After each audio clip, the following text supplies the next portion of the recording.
Welcome to Recover Well Quarter. It is. Recover well. I know you're going through some stress. How's your recovery right now? Probably not the best, but I think it's great that the focus this quarter is on recovery so that I'm being even more intentional than I probably would be during a stressful period of time. So Are you being intentional? Have you put some thought into it? Yes, I am. Okay. Especially like sleep times. I've been getting in the sauna a lot more. That's definitely like this week's challenge, but I've been trying to get in at least like 3 times a week. And it's definitely impacted my recovery and sleep score. So just validating that I should be doing it more when it's 100 degrees outside and I'm like, I don't need a sauna, but there's so many great health benefits. So I've been trying to be more intentional with that to help support me during a stressful period of time. Yeah. Yeah. Good job. I'm proud of you. How about you? Do it you? with a smile. Thank you. Coming back from Spain, I definitely needed some extra recovery. I had a rough first week getting used to this time zone again, and also didn't feel great when I was in Spain. So I definitely needed to put some extra attention on recovery, and so that worked out well for me too. Yeah. And so let's talk about the specifics. So the first one was sleep related. It was 7 to 9 hours of consistent sleep. Talk a little bit about that.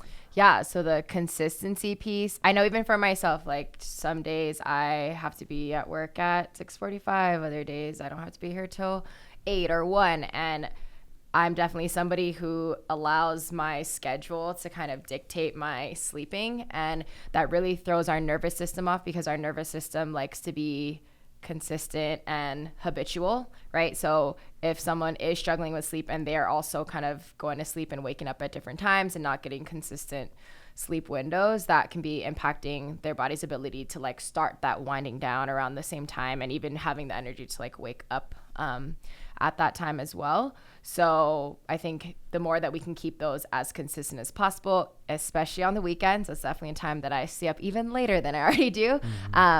But to help our nervous system like get into that rhythm so that when we're getting into bed and we're tired at, like 9, 10 o'clock, we're actually like winding down versus if we're like always going to bed or, midnight or 11, like being able to fall asleep when we need to, when we have like those earlier mornings to wake up. So having that consistency, I think, is really important. It's definitely something I am working on. You bring up a great point, not just with sleep, but just in general, our nervous system. We talk a lot about health being how well you adapt to the stress that you are exposed to. So it's an equation, and it's how balanced that equation is, your ability to adapt to stress versus the amount of stress that you encounter. And our bodies definitely like consistency. That helps decrease the amount of stress that you are undergoing. And that can be your eat times, your sleep times, your movement times. The more consistent you are, the more your body can prepare for those activities and therefore adapt better to it, because all those are stressful. I don't really think about it, but eating is actually a stressful event for our body. If you pay attention to your heart rate right after you eat, it spikes for a bit, and depending on what type of food you eat, it can be more stressful. And so if you eat at consistent times, your body actually will prepare for that to occur. And if it's all over the board, your body has no preparation. So I think that's a really, really good point when it comes to sleep. And my sleep sucks. It just does. It always has. I have been way more intentional lately about it. Over the last at least 3 to 4 years, especially since I got the Oura Ring, it's helped me pay more attention to it, and it's improved. But that's one thing that I am good about is the consistency. The times that I go to sleep, I'm typically in asleep, before 10, but usually it's by 9, and I usually get up at around the same time, even on the weekends, between 4 and 5. Sometimes a little after 5 on the weekends if I force myself to stay in bed. But for me, I really only sleep good between 9 and 1. That's my sleep window. And if I miss any time in those 4 hours, it definitely decreases how well I do the next day. So it's so important for me to make sure that I get as much of those quality hours in between 9 p.m. and 1 a.m. as I can for me to have a good recovery the next day. For sure. I think too, what's really important, how you talked about, right? How like everything is kind of like an external stressor, whether it's us, when we're eating, how we're moving, even like an adjustment is an external stressor. And when people are going through like different health issues, or they're trying to kind of get to the bottom of like what could be causing or contributing to what they're experiencing, number one, sleep is like such a huge thing. And it's really hard to know like what's impacting something if your sleep is off, right? Is it is it what you're eating? Is your digestion off? Is, like all these different things that could be contributing. If your body's not in a rested state and being able to recover or heal, like you can't really get down to the bottom of like what is causing your body to be experiencing whatever it is. So that's even where like the consistency piece comes in. If there's so many things that are inconsistent, like if you were to do a study, right, you have to have certain controls and certain variables. You can only really have like one variable at a time to rule in or out. Is this what's causing the data to skew, right? So for the people that could be struggling with different things, like really these challenges, like the weekly challenges, the weekly tips, like if you can start to get those consistently down where that becomes a habit and then kind of more of a control, then you can start to see, okay, is it, do I start to get headaches when I'm not getting X amount of hours of sleep? Do I start to get headaches when I'm, sitting at my desk all day? Do I start to get headaches when I eat or drink a certain thing? Like you can start to rule things out because you know that these habits and your nervous system is already running on a certain program that isn't causing more stress. Because once it becomes a habit, like your body, those neural pathways are super strong and your body's able to operate that kind of from its baseline. So then you can start to add in different things as well. So I think sleep is a really, really big piece of that because that's when our body's getting the most efficient recovery.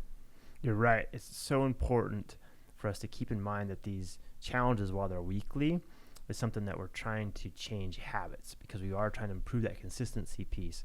And it doesn't mean that you have to do it to the extreme amount after the challenge is over, but at least to start to implement some of those strategies into your day-to-day life, because health is a long-term goal. It's a marathon. It's definitely not a sprint. And you also mentioned, the eating as a stressful event. And I know I use the stressful too. I think it's probably easier to understand that each of these things it's a stimulus. Adjustments is a stimulus. Eating is a stimulus, and something our body has to respond to. That's what we mean when we say stressor. Something our body has to adapt to. And how stressful that is on us is determined by our ability to adapt to it. And that's why the consistency is so important. And the next challenge that we did was to eat at least 3 hours before going to sleep because of that. Mm-hmm. Because when you eat a meal, depending on the type of meal it is, it's a bigger or smaller stimulus. Your body has to adapt to that coming in. And our nervous system changes because of that. We go into a rest and digestion state, or hopefully you're in a rest and digestion state when you do that, because then your heart rate is going to go up because it has to now adapt to this increased stimulus that's in the body. And that happens right before sleep, and your heart rate's high. Your heart rate's going to stay high during the night, and therefore you're not going to recover the way you do. The how well you feel the next day often is determined by how soon your heart rate goes down, and then how long it can stay down before it spikes back up in the morning again. And I pay really close attention to, I'm sure you do too, because we do monitor it with the Oura rings. You can really see, you can equate how you're feeling to how soon your heart rate went down in the night and how the overall average was throughout the night, which also affects our heart rate variability as well, which is a great predictor of long-term wellness. And so that was a really important challenge too. This is probably one of the biggest things that I focus on to try and improve my sleep, is to make sure that I finish eating 3 hours before I go to sleep. How do you do with that one? Yeah, not so great sometimes. Maybe that's why I go to sleep so late, because I eat kind of late. And just with my schedule sometimes, because I do have hula like pretty late after work, and I eat usually after that too because I'm really hungry. So I don't do as well with that one. But I do notice it on especially like the Tuesday night to Wednesday, because I also work early. So that my heart rate isn't dropping till like the last third of my sleep, and I definitely like feel it more on those days. Whereas like Wednesday night I have hula and still eat afterwards, and then Thursday though I wake up a little bit later because I don't have to be in the office till in the afternoon. So that midpoint of where that heart rate's at the lowest is closer to the beginning of my sleep because I'm having a longer sleep window. So definitely something I want to kind of work my like fasting schedule around too. Kind of been not as consistent with that as I'd like to be. So bringing back like our eat well pillars of things. And this is where it is like a journey, right? It's like health is not just this place you get to. It's every decision we're making every single day is moving us one way or the other, you know? And I think my movement right now is like really, really good. Focusing on like a little bit more on the recovery piece, like through a stressful time. I'm still eating like good quality foods, but maybe not getting in like the fasting piece. But there's so many different pieces. So it's not just like one thing, right? It's everything that we're doing with our bodies and really trying to keep a good balance through all of the pillars too, with the different strategies to help, you know, get your body into good adaptable states so that when stressors are happening, you're able to adapt to that without it causing too much injury to your body. This is a tough one, especially with our American lifestyles, because we're, you know, so busy. We're constantly doing things. You know, even for me, trying to get to sleep by 9, you know, in order to eat my last meal before 6, I have to do it during patient hours because I see patients until 6:30. So I have to try and find a window to try and eat during that time, and that's a challenge. It's definitely a challenge. For sure. And so I think it brings up another point, which is, if you are going to eat within that 3-hour window before bed, to try and make that a lighter meal. Europe, or the European culture, you know, really focuses on having a big lunch and a smaller dinner, and I think that makes a lot of sense. I mean, I don't know if that's why they do it. I doubt they had the scientific research back when they created these customs, but they probably just noticed that their body rhythms tend to be better, you know, when they ate a bigger lunch and a smaller dinner. And I think that makes a lot of sense because then your body, it's less of a stressful event for your body if you eat a smaller meal, and therefore your heart rate's still going to be able to get down later. So Totally. if your life doesn't allow you to eat your last food 3 hours before you go to sleep, at least trying to decrease the amount of food and also the types of food. So, you know, a big steak is really hard for the body to break down if you do that right before a meal. But, you know, a smaller piece of protein with some vegetables, and your body's going to have an easier time with that. If you have a high carbohydrate meal right before bed, you know, you're going to insulin spike and a cortisol spike, and your heart rate's going to go through the roof right before you go to sleep. So those are definitely other things that you can take into consideration if you can't eat 3 hours before bed. Totally. And just like focusing on making sure you're solid with the other pillars of health as well, you know, to support that. And I think right now for me, I'm in like the phase of like move well, really focusing on like getting the daily movement in, keeping my body like limber for all the different activities that I'm doing. And for eat well, I'm really focusing on like my protein intake. So I think that's also where it's really hard for me to do my normal fasting schedule because protein is a lot like just denser, and I can't get all my calories and my macros in a smaller window now because I'm so full from eating. So having to spread that out, but everything is like there's a phase, right? There will be a time where I'll like start cutting a little bit more and like maybe not eating as much protein, and being able to kind of split those up. But right now, like in the phase I'm in, I'm definitely focusing on like protein intake and then working out and my like recovery, like sauna things for like muscle healing and growth. Are there certain things that you're like intentionally focusing on or changing right now with any of the pillars? Eating well, I'm definitely focused on eating less for me because I think unlike you where you're doing a lot of intensive workouts, I do really consistent workouts. I do my morning movement every single day, but they're not hardcore. And so I actually try to eat less food during the day, especially on days before I work, so that I do recover well at night and so that I have more energy the next day. When I am eating a lot of calories and not moving a ton, I definitely feel sluggish. My body isn't as energetic, isn't as alive. And so that's the biggest thing. I definitely am putting a lot of intention on my sleeping schedule right now, but also eating less and trying to eat within my eating window, which is about 6 hours is what I try to get it within, and less calories while still getting, good quality food, still getting my good protein, lots of fruit. I love fruit. My body does really well with fruit, fruit and vegetables, and my protein for sure, and then less carbs at night. Nice. And not snacking. That's a big one for me. When I get home from work and I start to get hungry, I really want to snack before bed, and that's something that I intentionally try to avoid. Yeah, that's good.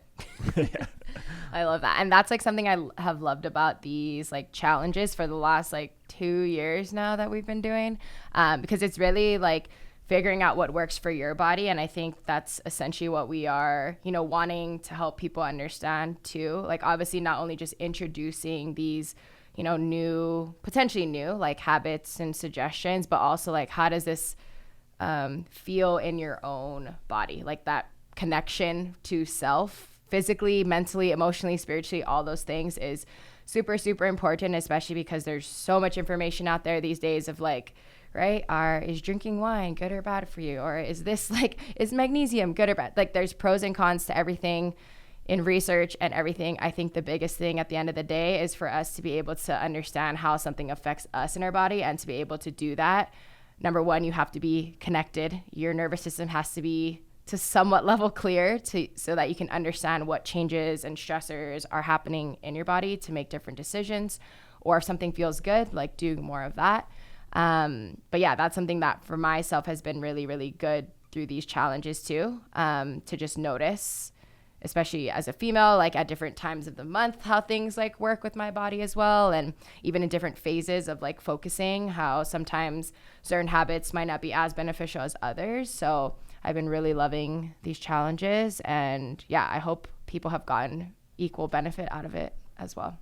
I love that you brought it back to the most important concept of all this is paying attention, because everybody's different. Our lives are different. The way our bodies respond to our lives is different.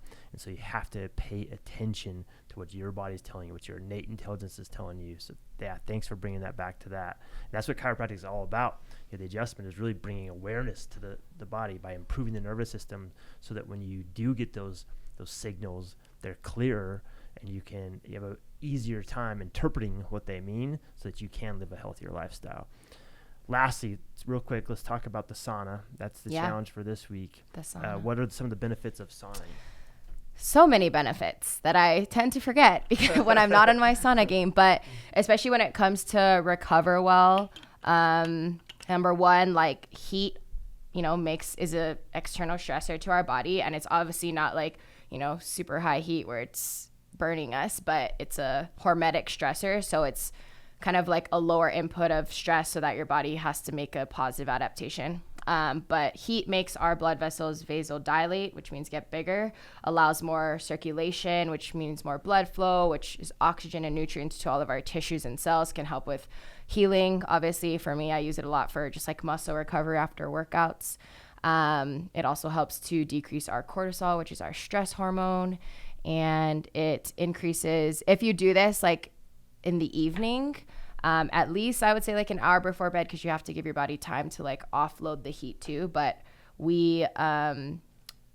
it triggers a release of melatonin, which is our sleep hormone, which helps us to get into deep sleep when our body has to start to cool off.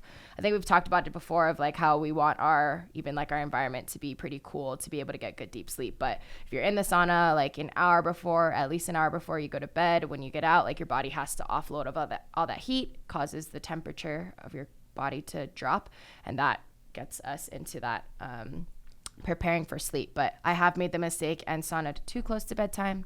Like sauna, jump in the shower, get into bed, and my body's like overheating at that point. And the heart rate's up. Exactly. And your heart rate is still up too. So you kind of want to time that pretty well. And I've made it like a pretty good evening routine. Like out of it, I'll practice like my hula chants in there too. Nice. So I'm not like on my phone or anything. It's just like papers. And I definitely feel myself like getting tired. I'll start like yawning in there. I'm like, okay. And then I'll like take a shower, kind of like finish up getting ready for the next day. And then Have been getting really good sleep. And that also makes me stop eating earlier too, because I hate getting in the sauna when I'm like full. A really, really great recovery technique, and a lot of other health benefits too that are all out there as well. Yeah, I love this challenge. I do my sauna every single day. Almost every single day. And I always take a cold shower right after to give myself a little boost of energy, because I do it in the morning. And so, I gotta get rid of that melatonin and get ready for my day. So that's why I do the blast of cold right before I come to work.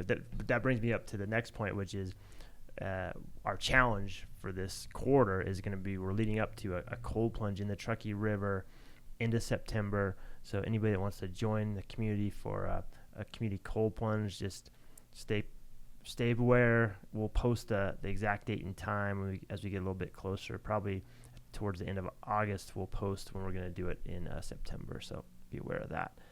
And then real quick before we wrap this up, I just want to take a moment to appreciate you. The time that we've shared together, working together, has been so special to me. You have really elevated who I am as a chiropractor just by the example that you lead with each and every day. The way that you communicate chiropractic is honestly one of the best I've ever seen. Obviously, when you go to some emergency speakers, they have their way of speaking, but on a day-to-day basis, the way that you communicate with your patients, the way you express yourself, the way you're available to them, to always hold them to such a high standard, and to always make sure you're always educating them on chiropractic is honestly so impressive. And it just inspires me to do a better job every single day.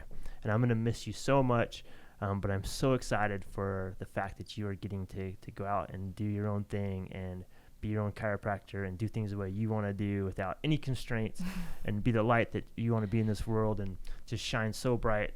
Our profession is so lucky to have you. The community of Reno is so lucky to have you. I love you to death, and thank you for the last 5 years. I really appreciate it. Thanks, Rick. Oh, not prepared. I feel like it hasn't even really hit me. We still have like a week and a half left. But yeah, I'm so grateful for you and for this practice and this community that's taken me in. Guys, I'm a huge crier. So